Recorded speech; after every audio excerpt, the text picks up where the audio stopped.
On est aujourd'hui rassemblés dans le cadre d'une série de conférences sur l'énergie et les territoires durables. Une thématique chère à la région et à ses préoccupations actuelles autour d'un territoire à énergie positive.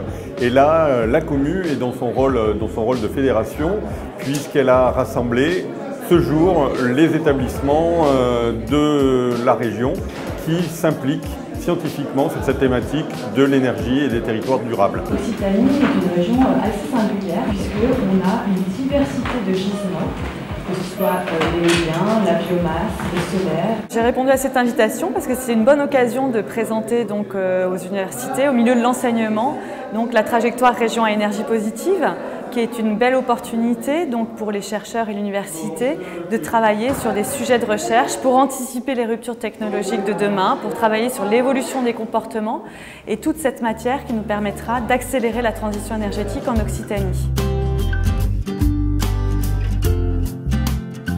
En quoi le maître d'ouvrage peut-il contribuer à l'intelligence d'un bâtiment ? Ou en quoi le maître d'ouvrage est-il responsable de l'intelligence des bâtiments? L'intérêt d'une journée comme celle-là, comme son nom l'indique, c'est de croiser des regards d'enseignants, de chercheurs, de doctorants, mais aussi des regards de praticiens. On a entendu les architectes et les ingénieurs, et puis l'opération campus avec sa fonction de maître d'ouvrage. C'est aussi pour nous une sacrée opportunité pour faire de l'expérimentation pédagogique. Moi je pense qu'il faut penser high-tech pour agir low-tech, et que ce n'est pas une question de technique et de toujours plus dans la technique, c'est une question d'être de plus en plus intelligent dans les choix qu'on fait et dans les solutions intégrées qu'on met en œuvre. Nos grands objectifs sont inscrits dans le cadre de la trajectoire région à énergie positive. C'est diviser par 2 la consommation d'énergie par habitant, multiplier par 3 la production d'énergie renouvelable d'ici 2050. Tout ça pour nous permettre de couvrir à hauteur de 100% nos besoins par la production d'énergie renouvelable locale. Concernant le secteur du bâtiment, comment réduire de 26% les consommations d'énergie de ce secteur d'ici 2050?